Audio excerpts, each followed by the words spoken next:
पढ़ना था मस्ट का प्रयोग, लेकिन मस्ट के साथ हम यहाँ पर शुड का प्रयोग भी लिख दिए हैं। इसलिए लिख दिए हैं क्योंकि ज़्यादा आपके समझ में आए। ठीक, तो जो मस्ट है ये हमको कंपल्सन्स का बोध कराता है, मजबूरी। ठीक, जैसे हम किसी काम को करने के लिए एकदम मजबूर हो जाएं, जैसे आई मस्ट टीच, मुझे अवश्य पढ़ाना चाहिए, तो यहाँ पर हम मजबूर हैं। ठीक, और इसी प्रकार से शुड लिखा। देखिए यहाँ पर क्या लिखा है, शुड की हिंदी क्या लिखा हमने, चाहिए, और यहाँ पर मस्ट जरूर चाहिए, कंपल्सन्स का बोध है, मजबूरी।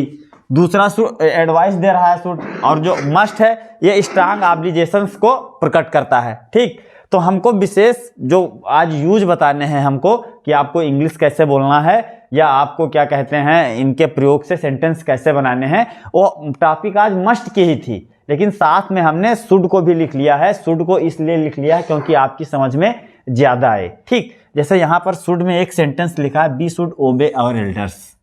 ठीक, ये सलाह है, नैतिकता भी है कि हमें अपने से बड़ों की आज्ञा माननी चाहिए। ठीक, इसकी हिंदी होगी हमें अपने से बड़ों की आज्ञा माननी चाहिए।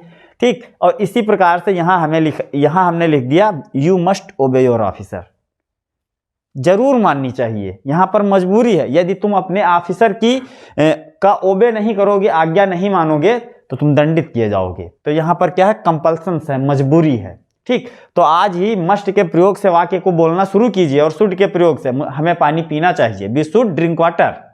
ठीक, आप ऐसे इंग्लिश बोलना सीख सकते हो, बहुत ही इजी है। अभी वीडियो में बस आप बने रहिए, आपको इंग्लिश बोलना आज से ही अच्छे से आ जाएगा।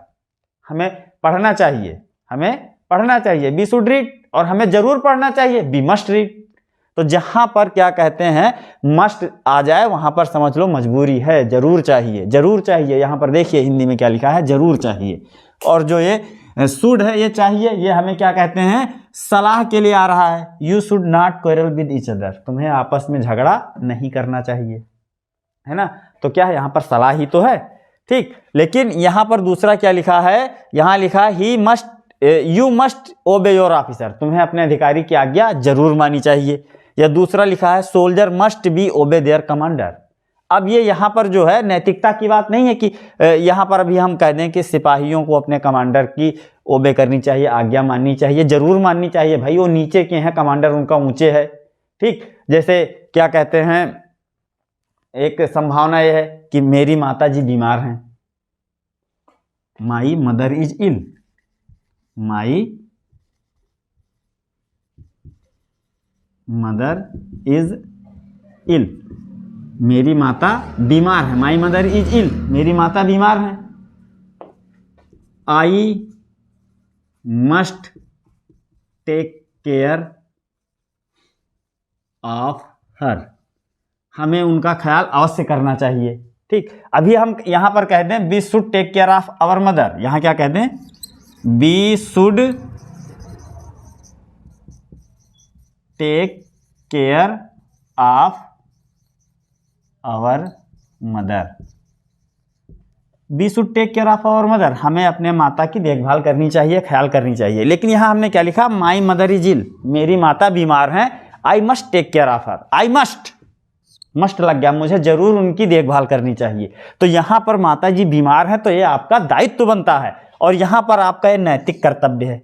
और यहां पर क्या है, यहां पर मजबूरी है, आप क्योंकि आपकी माता बीमार है, तो यहां पर क्या है, मजबूरी है, आप उनकी देखभाल कीजिए, ख्याल कीजिए। ठीक, तो इसी प्रकार से हैं, जैसे विद्यार्थियों को पढ़ना चाहिए, स्टूडेंट्स शुड रीड, विद्यार्थियों को जरूर पढ़ना चाहिए, स्टूडेंट्स मस्ट रीड।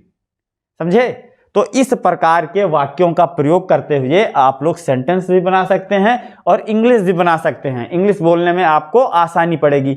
हमको आज पढ़ाना था मस्ट और आर्ट टू का प्रयोग। क्या पढ़ाना था? मस्ट और आर्ट टू का प्रयोग। आप ये देखिए यहाँ पर जहां पर हमने शुड लिख रखा है, जहां जहां शुड का प्रयोग होता है वहां वहां हम आर्ट टू का प्रयोग कर सकते हैं। ठीक, जहां जहां शुड का प्रयोग होता है वहां वहां हम आर्ट टू का प्रयोग कर सकते हैं।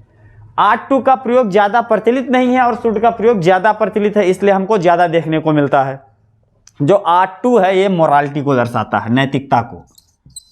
मोरालिटी, आर्ट टू का प्रयोग मोरालिटी को दर्शाता है, नैतिकता को।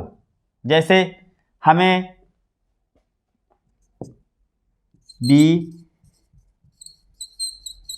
Should respect our teacher, we should respect our teacher, हमें अपने अध्यापक की रेस्पेक्ट करनी चाहिए, सम्मान करनी चाहिए। ठीक, we should respect our teacher, यहाँ पर हमने शुड का प्रयोग किया। यहाँ हम आट टू का भी प्रयोग कर सकते हैं, we ought to respect, we ought to respect our teacher. बिंदास, आपको जहां पर क्या कहते हैं मोरालिटी का भाव हो, वहां पर आप क्या कहते हैं शुड और आट टू दोनों का प्रयोग बिंदास कर सकते हो, कहीं कोई दिक्कत नहीं होगी। तो इस प्रकार से आप सेंटेंस बना सकते हैं और अंग्रेजी बिना अटके बोल सकते हैं। ठीक, तो ये रही ये बात, और बाकी की बात आप देखिए। तो यहाँ पर हमने एक एग्जाम्पल लिख रखा था, ही मस्ट बी देयर, और फिर उसके बगल में हिंदी में लिखी थी संभावना, probability. He must be there, उसे वहाँ होना चाहिए, जरूरी नहीं है, उसे वहाँ होना चाहिए। और इससे हम ये भी कह सकते हैं वह वहाँ होगा। जब ये कहेंगे वह वहाँ होगा तो यहाँ पर ऑप्शनल बन रहा है, वह वहाँ होगा। ठीक, तो जो मस्ट है इससे संभावना भी व्यक्त की जा सकती है, लेकिन स्ट्रांग संभावना नहीं, मजबूत संभावना नहीं। संभावना वो भी 80%, 80% केवल इससे संभावना व्यक्त की जाती है। अगर ये संभावना 100% हो जाएगी तो ये मजबूरी हो जाएगी। क्या हो जाएगी? मजबूरी हो जाएगी। जैसे कि सिपाहियों की मजबूरी है कि वो अपने कमांडर की क्या कहते हैं ओबे करें, उनकी बात माने। यदि वो अपने कमांडर की बात नहीं मानेंगे तो पनिश्ड किए जाएंगे।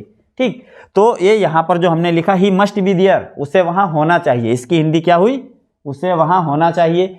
और अगर ये हम कह दें कि वह वहाँ होगा, उसे वहाँ होना चाहिए, ध्यान से समझिएगा, उसे वहाँ होना चाहिए और वह वहाँ होगा, दोनों बातें एक ही जैसी हैं। ठीक, तो यहाँ पर जो मस्ट टू है ये सर्टेनिटी ऑफ बिलीफ प्रकट करता है, संभावना प्रकट करता है। ठीक, अब आ जाइए शुड को देखते हुए हम आट टू बताएंगे आपको। ठीक, शुड सलाह के लिए होता है। आट टू जो है ये भी मोरालिटी दर्शाता है। और आट टू के साथ जब हम पास्ट की बात करते हैं, जैसे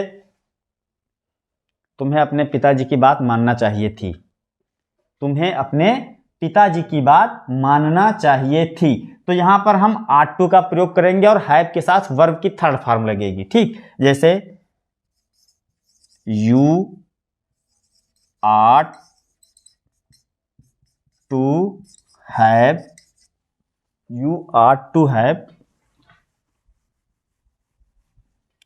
obeyed, you ought to have obeyed your father। ठीक, अब चाहिए थी मतलब पास्ट टेंस की बात आ गई, तो हम ought to के साथ have प्लस वर्ब की थर्ड फॉर्म का प्रयोग करते हैं। ठीक, और ये जो मस्ट हमने बताया, आप मस्ट को कहीं भी लगाइए जहां पर क्या कहते हैं मजबूरी हो। जैसे we must go school on time, हमें समय से विद्यालय जाना चाहिए, we must go school on time. We must repeat our lesson, हमें अपने लेसन को अवश्य दोहराना चाहिए, यदि दोहराओगे नहीं तो भूल जाओगे। ठीक, और शुड के प्रयोग में भी कर सकते हैं। ठीक, जब शुड का करेंगे तो क्या कहते हैं वो हमको मोरालिटी और एडवाइस दिखाएगा, लेकिन जब हम उसे मस्ट में करेंगे तो हमें मजबूरी दिखाएगा। ठीक, तो जैसे अभी एक एग्जांपल हम यहां पर लिख रहे हैं, you should wake up early in the morning, you should wake up early in the morning, तुम्हें सुबह जल्दी उठना चाहिए। you should wake up early in the morning, तुम्हें सुबह जल्दी उठना चाहिए। एडवाइस का बोध करा रहा है, किसका? एडवाइस का बोध करा रहा है। ठीक, अगर यहां पर हम लिख दें स्टूडेंट्स मस्ट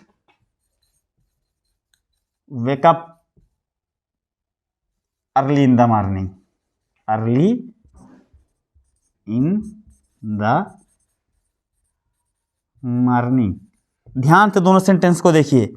यहां पर हमने लिखा you should wake up early in the morning, तुम्हें सुबह जल्दी उठना चाहिए, ये सलाह है, हम तुमको सलाह दे रहे हैं तुम्हें सुबह जल्दी उठना चाहिए। लेकिन यहां हमने लिखा students must wake up early in the morning, विद्यार्थियों को सुबह अवश्य उठना चाहिए, जरूर उठना चाहिए। अब यहां पर मस्ट लग गया तो ये कंपल्सन हो गया, मजबूरी हो गई। ठीक, तो इस प्रकार से आप क्या कहते हैं इजीली, आसानी पूर्वक अपनी बोलचाल की भाषा में जो चीज आप रोज करते हैं, जैसे आप अपने दोस्तों के साथ ग्रुप में बैठे हैं तो आप डिस्कस कीजिए। वी मस्ट रीड, हमें अवश्य पढ़ना चाहिए। ठीक, we should not quarrel each other, हमें आपस में झगड़ा नहीं करना चाहिए। We should go school on time, हमें स्कूल टाइम से जाना चाहिए। तो जहाँ पर आपको वाक्य में मजबूरी आ जाए, जरूरी आ जाए, जहाँ पर आप बाध्य हो जाएं, बाध्यता अनिवार्यता आ जाए, वहाँ पर आप मस्ट का भाषा में डेली इन शब्दों का प्रयोग करके एक न एक दिन अच्छी इंग्लिश बोलना सीख जाएंगे। तो बने रहिए मेरे साथ और रोज अच्छी इंग्लिश बोलने के लिए इसी प्रकार के वीडियो देखते रहिए और चैनल पर विजिट जरूर कीजिए। धन्यवाद, कल मिलते हैं नेक्स्ट वीडियो में।